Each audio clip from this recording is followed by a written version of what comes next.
Hundreds of Colorado voters are registered at a single house. They don't all live here. This state has a traction law designed to prevent messes like the one over the weekend. Colorado just chooses not to use the law.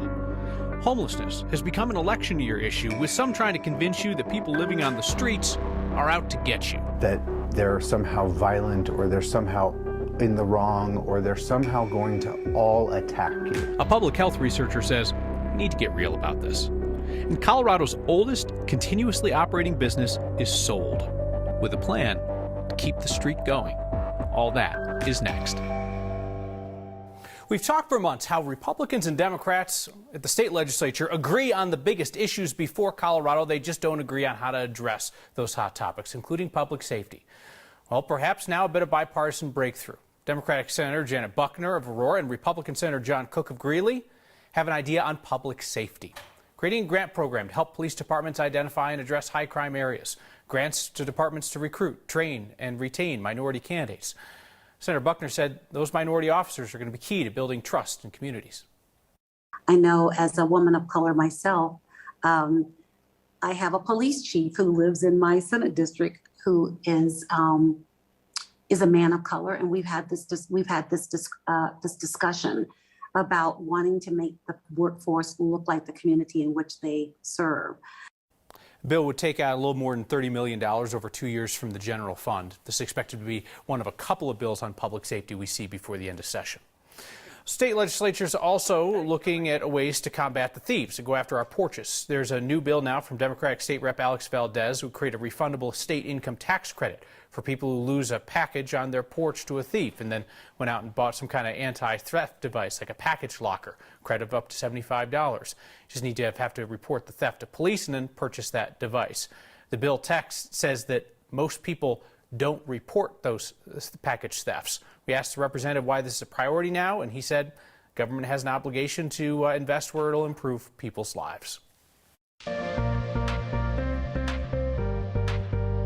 The sun came out. It was limited sunshine, but it was out for a while. Now we're back to mostly cloudy skies, and due to the limited sunshine, temperatures did not get above freezing in Denver today. We came close with a high of 31, but when you look at the highs, we actually should be closer to 50 degrees. A weak weather system crossing Colorado to the south of us will bring isolated snow showers to the area. There are no advisories for snow or travel, but just know it's not entirely quiet. Sunny and warmer tomorrow with temperatures in the 40s. Snow redevelops on Wednesday and continues through Thursday. We're in that 3 to 6 inch forecast range from Wednesday to Thursday. And again, that snow starts to fly tomorrow night. Tomorrow, mostly sunny, 41. That's going to feel great. But then the cold and snow settling in for Wednesday and Thursday. Drying out Friday, warming for the weekend with sunshine and highs near 60. Get a driver's license in Colorado and you are signed up to vote. You get mailed a ballot. Democrats push that as a way to get more participation in elections. They likely did not expect hundreds of people to be registered to vote at the same house. Politics guy Marshall Zellinger went to find out why there are more than 200 registered voters at a single duplex. Keensburg, about 50 minutes northeast of Denver. Population, 1,191. 500 happy people and a few soreheads. And 207 of those happy people and soreheads appear to be registered to vote at 2 units in this duplex. I'm just a very curious, interested person in the sense, and when I looked at this one address in Weld County, it popped out a lot of people registered there. Mike O'Donnell is a Republican candidate for Secretary of State. He paid the $50 to get the voter roll in Colorado. He tweeted last week about many people registered to vote at this one duplex in Weld County. I posted it to my 300 followers on Twitter, not expecting that anyone would see it because no one ever sees anything that I tweet. Well, it was seen and shared by the thousands, requiring me to do some research to find the explanation. We run a truck driving school. Brian Anderson teaches drivers to earn their commercial driver's licenses. Colorado State will not issue a commercial learner's permit without a Colorado driver's license first. That's where these units come in. This is student housing, the address out-of-state drivers use to get Colorado driver's licenses while they're here for the 4-week training. Drivers like Stephen, Marcus, and Nicholas, drivers who are now registered to vote at the same address because Colorado has automatic voter registration at the DMV. When you get your license and you are a citizen, you are automatically registered to vote. Then a letter comes in the mail asking if you want to change your party affiliation or decline your voter registration. If you do not return it, you're an unaffiliated voter and will get a mail-in ballot. And whenever we would get registration packets or any sort of ballot, we return it right back to the sender, which is the county of Weld out here. No funny business. No funny business. Well, I wasn't suggesting there was a problem. I'm just highlighting the fact that there are anomalies with the election roll. But he kind of was with what he shared on social media. By the way, for those of you with really big TVs, you saw his numbers from that tweet were different than mine. His were active as of the end of December. Mine are as of now. This is a great time to remind people, Kyle, election fraud is if one of those ballots were to be returned by someone other than that person. It is not fraud to have a ballot sent somewhere and just never have that ballot returned. Yeah, it's the act of voting as opposed to like paperwork moving around. So take like in Weld County, for example, Steve Curtis, who was the county Republican chair, when he forged his ex-wife's ballot, Right. That's voter fraud because there was an actual vote involved as opposed to just a ballot going to the wrong Right, spot. and had that in that situation, had that ballot just come and never gone back for any reason, no fraud. And in this case, yeah, there are going to be 200, as of right now, there's going to be 207 people who get mail-in ballots, and Brian Anderson is going to send them right back to sender, and when that happens, You sure better, yeah. they will be turned into inactive voters, meaning they do not get automatically a mail-in ballot. They'll have to do something proactively if they want to start receiving ballots again. Unintended consequence, it appears, of motor voter law. All right, Marshall, thank you. So Colorado sure likes to talk tough about traction laws, but for anybody stuck in traffic on I-70 yesterday, those words seem pretty hollow. The interstate was closed hours between Silverthorne and the tunnel. Emergency crews had to deal with slide-offs and spin-outs. People responsible could get a ticket for causing the mess. But our Steve Staker found today enforcing that law rarely happens. It was a treacherous drive. Jay Looper could be talking about any of the many times he's made the trip to ski in the high country. But one night a few weeks ago was especially bad. So bad he took video. You see like Corvettes out there. It's just baffling. Like what's going on? What are these people doing? You know? Colorado has a law meant to prevent drives like this, and the one that snarled traffic west of the tunnel Sunday night.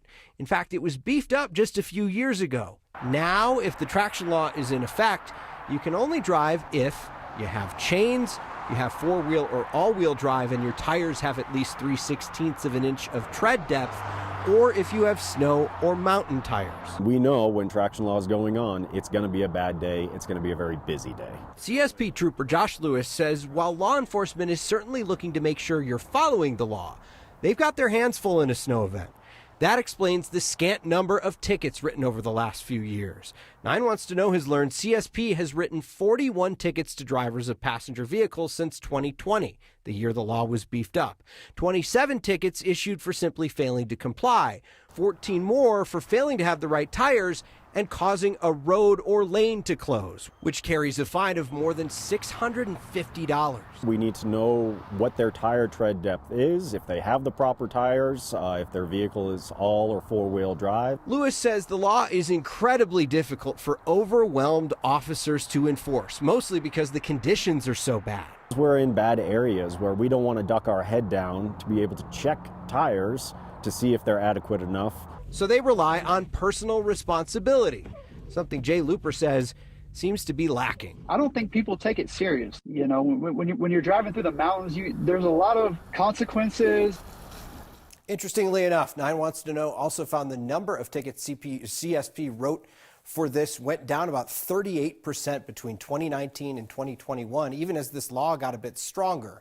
CSP does issue a lot more tickets to commercial vehicles that don't follow these rules, 835 since 2020. Much bigger fines for those companies, Kyle, if they're caught doing something like this. Much higher risk to the public, theoretically, if one of them goes sideways on the interstate. Yeah, absolutely. And, you know, I talked to the sponsor behind the beefed up law a little bit earlier today.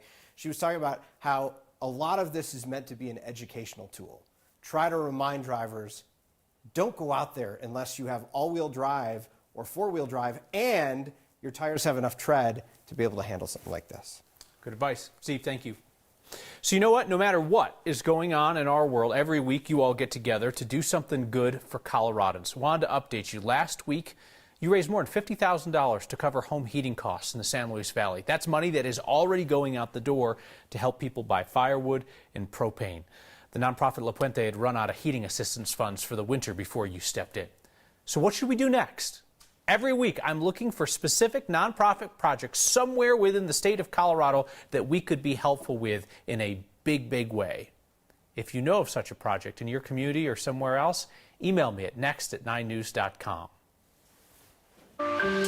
Decades of misunderstanding, mistrust, even some misrepresentation by the media and politicians. It has some Coloradans convinced that people living on the streets are somehow out to get you.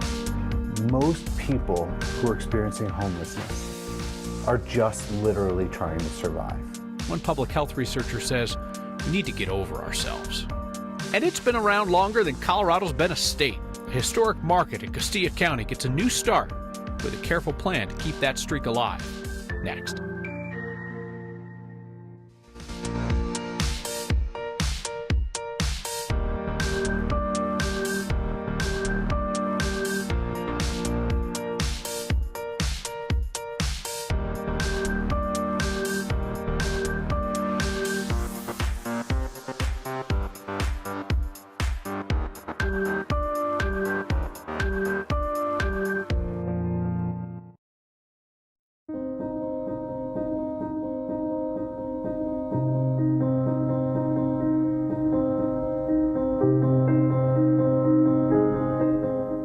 The Marshall Fire that burned 1,000 homes in Boulder County had 2 separate ignition points, according to some documents and videos reviewed by our 9 Wants to Know team. A park ranger noted a fire on the 12 Tribes religious group's property around 11:20 in the morning and then saw a separate smoke plume near the Marshall Mesa trailhead. That area is near the underground coal seam fire that surfaced in the past. The locations are about 1/3 of a mile apart. Boulder County Sheriff's investigators have not announced an official cause of the fire. Today was supposed to be the start of the debris removal process for the fire. Boulder County's plans are now stalled because of a lawsuit by a group backed by a conservative talk radio host, former FEMA Administrator Michael Brown. Brown's group claims that the county did not follow the correct procedure to select a contractor for debris removal and that the process was not transparent. They want the whole thing restarted. Meanwhile, 1,000 families who lost their homes in Superior and Louisville are waiting. The mayor pro tem of Superior says the group's claims are unfounded. Today, a judge ruled that he'll hear evidence in the case next Friday. It's not clear how long the lawsuit is going to delay the fire cleanup. Colorado's oldest continuously running business has a new owner with plans to turn it into a community food cooperative. And it's going to be able to stay open during the transition so that it remains Colorado's oldest continuously running business. The R&R Market is on Main Street in San Luis in Castilla County, stone's throw from the New Mexico line. It is the oldest business in the oldest town in Colorado. The Romero family owned and operated it for more than 160 years. It's being purchased by the Acequia Institute. The Institute plans to turn it into the San Luis People's Market, add a small commercial kitchen, restaurant, and deli serving traditional foods from the region, along with a rock corn mill to make tortillas that will be sold statewide. There will also be a space there, they say, for cooking and nutrition classes. This is part of a legacy of 7 going on 8 generations now. It's not a failing business at all. In fact, the customer base is growing because of demographic growth in the county, which is mostly occurring in the north. But what we've seen in making our announcements just on social media is a statewide, region-wide response that we can't wait to come visit you. So I do know that as part of this revival of Main Street and with the San Luis People's Market being an anchor, that we are going to become a destination for people who want to find really good food. That's Devin Pena with the Acequia Institute. He says most of the remodel work is going to be done on the weekends so that the grocery store can stay open and hold that title of Colorado's oldest continuously operating business. Being homeless does not, by and large, make you unclean, nor does it make you unsafe. Being homeless is not a crime. A public health researcher takes on one of the most persistent myths he sees in Colorado. Next.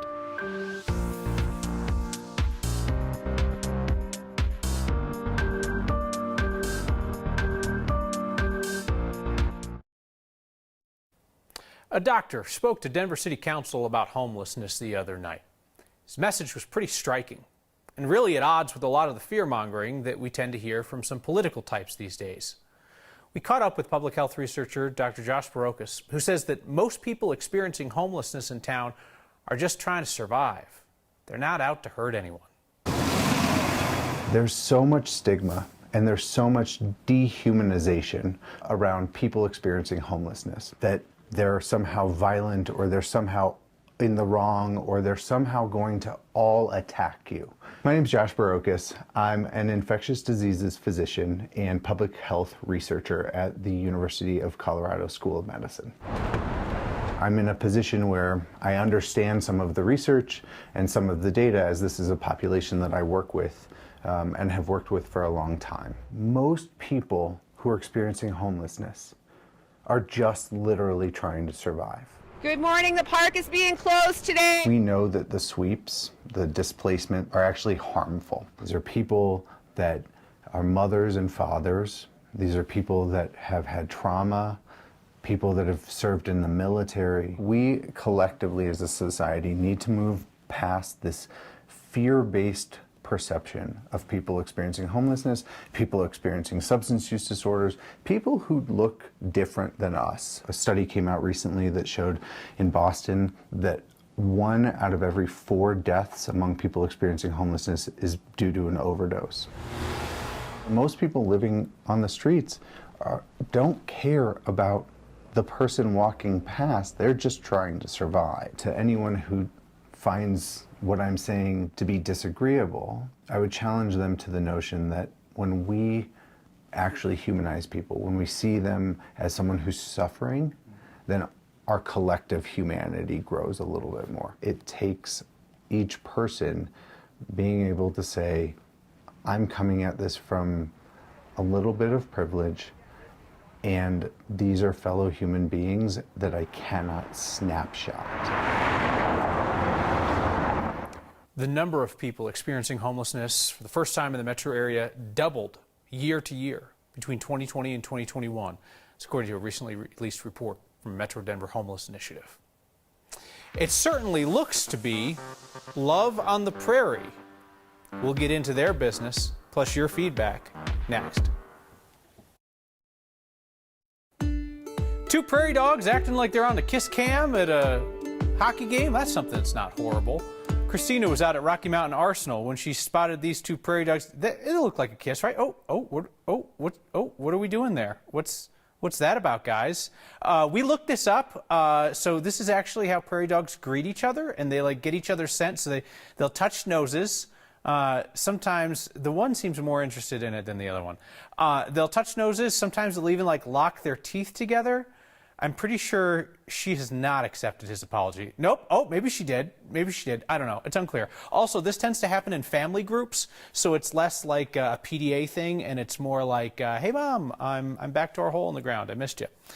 You can send us things that aren't horrible. We'll put them on TV, and we'll also do 30 seconds of Google research about them.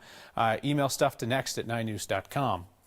A note in today from Mateo who says, glad investigative journalists like 9 Wants to Know want to know how the Marshall fire started because the state doesn't seem interested. I don't think that they're not interested. I just think Boulder County Sheriff's investigators have said they're not going to talk about this publicly until they feel that it's rock solid. And now I think we know why it's taken so long. Paul says, why do you have a pink slip folded in your breast pocket? The boss handed me that on the way in. It's got to be some kind of surprise for later. See you next time.